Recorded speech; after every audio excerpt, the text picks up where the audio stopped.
안녕하세요. 저는 편의점업계 재직 중인 편선생이라고 합니다.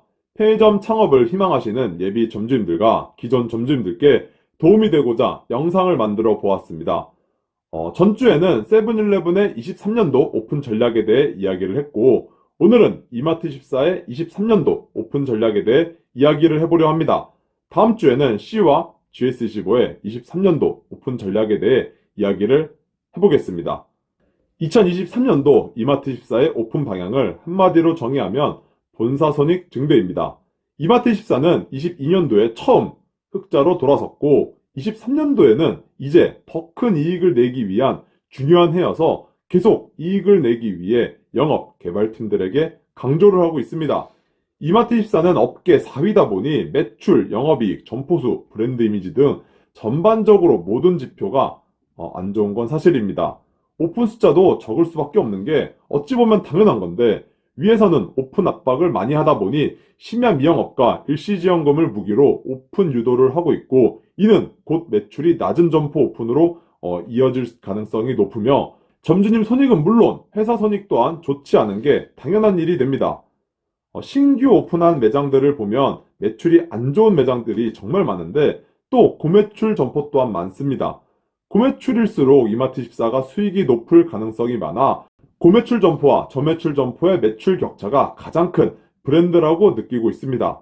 또한 타 브랜드 편의점과는 다르게 수익을 배분율대로 나누는 게 아니라 매출이 얼마이든지 간에 월 회비 160만 원만 내면 돼서 본사 입장에서는 수익을 월 회비로 남기는 게 아니라 물건 값으로 남깁니다.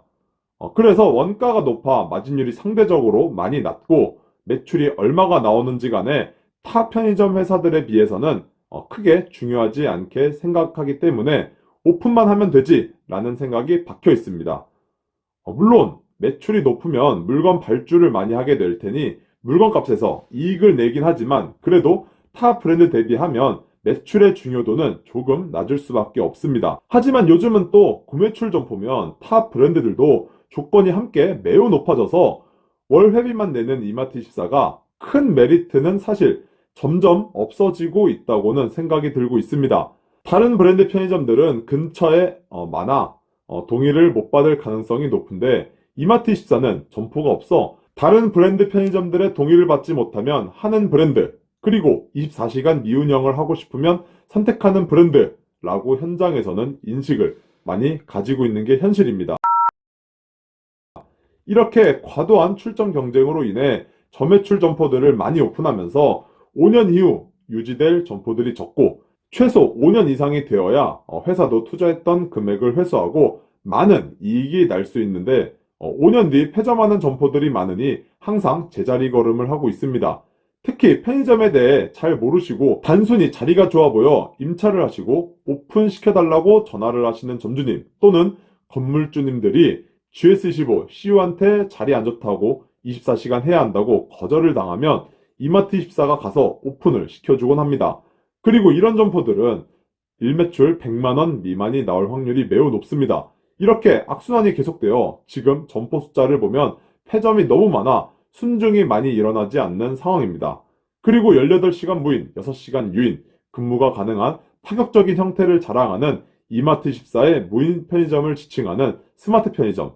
과거에는 셀프24라고도 했는데 2, 3년 전만 해도 이런 형태의 무인 편의점은 엄청나게 오픈을 많이 하였습니다. 건물주가 직접 운영하고 싶다고 전화가 많이 오기도 하고 10평짜리 저렴한 임대료에 무인으로 창업을 쉽게 하곤 하였는데 막상 뚜껑을 열어보니 매출이 30만 원 정도로 정말 낮은 곳들이 많이 생겨났습니다. 건물주가 직접 운영하는 곳들은 어찌어찌 버티기라도 하는데 월세를 내면서 운영하시는 점주님들은 버티다 못해 폐업을 많이 하셨습니다. 본사에서도 투자금 대비 이익이 나오지 않으니 숫자 때문이라도 연락이 오면 오픈을 시켜주긴 하지만 이제는 오픈을 잘 안 하려는 분위기고 창업 문의도 많이 줄었다고 합니다. 그 대신 심야 시간대 6시간, 8시간과 같이 무인으로 돌아가는 시스템은 업계에서 가장 많이 권하며 오픈을 하고 있고 투자도 가장 많이 하는 것 같아 5년 뒤, 10년 뒤에는 업계 판도가 또 어떻게 될지 모르겠습니다.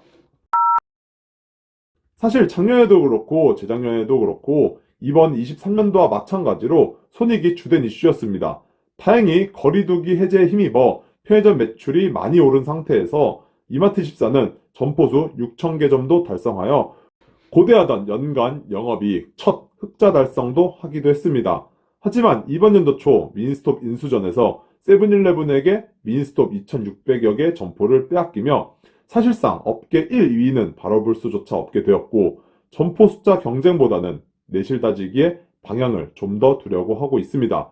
위에서 이마트24 23년도 오픈 전략이 본사 손익 증대라고 했는데 항상 본사에서도 이야기를 하고 있고 방향 또한 맞긴 합니다. 하지만 현재 상황을 보면 지켜질지가 의문입니다. 먼저 미니스톱 인수를 롯데 세븐일레븐에게 빼앗김으로 인해 더 이상 점포 숫자 확장은 의미 없다고 생각하면서 정말 내실을 다질 줄 알았는데 요즘 이마트24 하는 걸 보면 그럴 생각이 없다는 생각이 듭니다. 요즘 이마트24의 조건과 개발 담당 KPI를 보면 이유를 찾아볼 수 있습니다. 먼저 과거 미니스톱이 하던 방법들을 지금 이마트24에서 똑같이 하고 있습니다. 개인적으로 과거 미니스톱의 포지션을 이제는 이마트24가 하고 있다고 생각이 듭니다. 미니스톱은 돈 잘 쏴주기로 유명한 회사였는데 만약 권리금이 1억이라 가정하고 타 브랜드들은 한 50% 정도밖에 지원을 해주지 않았다면 1억을 일시지원금으로 쏴주고 5년 동안 점포에서 천천히 다른 쪽으로 야금야금 빼앗아가는 식의 전략을 고수했습니다. 그래서 투자금이 과도한 자리는 항상 엄청난 조건으로 미니스톱이 입점을 하곤 하였습니다. 미니스톱은 브랜드 파워에서 밀리는 단점을 일시지원금으로 메꾸며 오픈을 어찌어찌 해냈습니다. 지금 현재 세븐일레븐에 인수되어 사라진 미니스톱의 포지션을 자처한 게 이마트24라고 생각합니다. 이마트24는 작년 초만 해도 일시지원금은 주지 말고 차라리 월 회비를 몇 년씩 할인해주는 식으로 조건 협의를 하라고 했지만 잘 지켜지지 않았고 금액을 엄청나게 지르고 다녔습니다. 또한 원래는 계약기간이 5년이지만 6년을 제시하며 조건 또한 더 불러 계약기간을 길게 하게끔 유도를 하고 있는데 편의점을 하고 싶은데 권리금이 비싸거나 투자금이 부족한 점주님들 같은 경우에는 6년 계약에 권리금과 보증금 일체를 받아가며 오픈을 할 수도 있습니다. 22년도 이마트24 개발 담당들 KPI, 즉 핵심 성과 지표는 출점수 20%, 매출 달성률 20%, 출점과 매출 달성률 총 40%를 차지하고 이외 가장 비중이 많이 차지하는 회사 손익 부분이 40%로 회사 투자금을 줄이거나 조건을 덜 주는 방식으로 회사 손익을 증대하는 사람이 인정을 받게 하는 시스템으로 만들어 놨습니다. 23년도에도 크게 다를 게 없지만 출점수 20%에서 30%, 매출 달성률 20%에서 20%, 전별 손익 40%에서 30%로 전년 대비 출점수 평가 비중은 늘리고 전별 손익 평가 비중은 낮췄습니다. 결국 평가 항목만 놓고 전년과 비교해 봤을 때 본사 손익 증대라는 전체적인 목표는 같지만 오픈 숫자를 작년보다 더 많은 비중으로 평가를 하고 전별 손익 부분의 평가 항목은 낮아졌으니 평가 비중만 놓고 보면 손익은 덜 신경 쓰고 오픈만 해라 라는 뜻으로 저는 받아들였습니다. 요즘 오픈하는 거 보면 매출이 안 좋게 예상되는 곳들도 5, 6천만 원은 그냥 막 던지고 200만 원 이상 매출이 예상되는 곳은 억 이상을 쏘고 다니며 리저브 매장으로 인테리어를 해주고 확실하게 투자는 해주고 있습니다. 개인적으로 이마트24 리저브 매장 인테리어는 정말 멋있는 것 같습니다. 리저브 매장이 뭔지 모르시는 분들을 위해 간단히 쉽게 설명드리면 예상 매출 160만 원 이상, 25평 이상이 되는 곳들은 기존 매장보다 스페셜한 인테리어와 장비를 투자하여 매출의 극대화를 기대할 수 있습니다. 이런 것들의 점포명은 R, 대한민국점 이런 식으로 앞에 R이 붙게 되어 일반 점포와 점포명에서부터 차별성을 두게 됩니다. 그리고 타 브랜드들과 마찬가지로 본부임차 타입 오픈도 점차 늘리기 위해 노력을 하고 있다고 합니다. 이마트24의 본부임차 타입은 작년에 공식적으로 새로 도입이 되었는데 H1 타입이라고 불리며 세븐일레븐의 본부임차 타입과 유사합니다. 월세는 100% 본사 부담이며 수익 배분은 기본 45%에 24시 운영 시 배분율 50%를 줍니다. 본부임차 타입을 늘리려고는 했지만 출점 조건도 까다롭고 결제 올리기까지 서류 작업도 많아 개발 담당들은 하지 않으려 하고 있습니다. 이번 연도에는 내실 다지기도 중요하지만 이렇게 해왔듯이 그래도 점포수 증가에 한 번 더 사활을 건 것 같습니다. 결국 손익 증대와 점포수 증가, 두 마리 토끼를 모두 다 잡아보겠다는 욕심을 부리고 있는 겁니다. 이렇게 공격적인 오픈 이면에는 저매출점들이 엄청나게 많이 생겼는데 야간은 안 해도 된다며, 야간에 무인 시스템 도입해준다며, 일시지원금 몇 천만 원 준다며 오픈을 막 시켰는데 결과는 매출이 그렇게 잘 나오지 않고 있으며 2, 3년차 폐점이 가장 많은 브랜드 중 하나입니다. G사나 C사 같은 경우에는 본부임자 타입에서 안정적으로 수익이 나고 있고 5년, 10년이 지나도 타 브랜드에 절대로 빼앗길 리가 없는 그런 본부임자 타입 고매출 점포들이 많습니다. 하지만 이마트입사는 지금 점주임자 타입에서 수익을 내고 있지만 5년이 지나면 대부분 저매출점들은 폐점을 할 것이고 고매출 점포들은 이 점포를 지키기 위해 장려금을 과도하게 쓰면서 지키게 될 수밖에 없어 손익에 큰 도움이 되지 않게 됩니다. 결국 고매출 본부임자 타입을 늘리는 게 장기적으로 봤을 때 이마트24에게 유리한데 아직 그렇게 활발하게 하려고 하지 않는 것 같아 앞으로 이마트24의 미래가 그려지긴 합니다. 이마트24가 치열한 경쟁 속에서 살아남기 위해서는 상품 마케팅에 투자를 정말 많이 해야 되고 특히 항상 논란이 계속되고 있는 상품 이익률 개선을 통해 가맹점들의 선택을 받도록 노력을 해야 될 것 같습니다. 오늘은 23년도 이마트24의 출점 전략에 대해 다뤄보았습니다.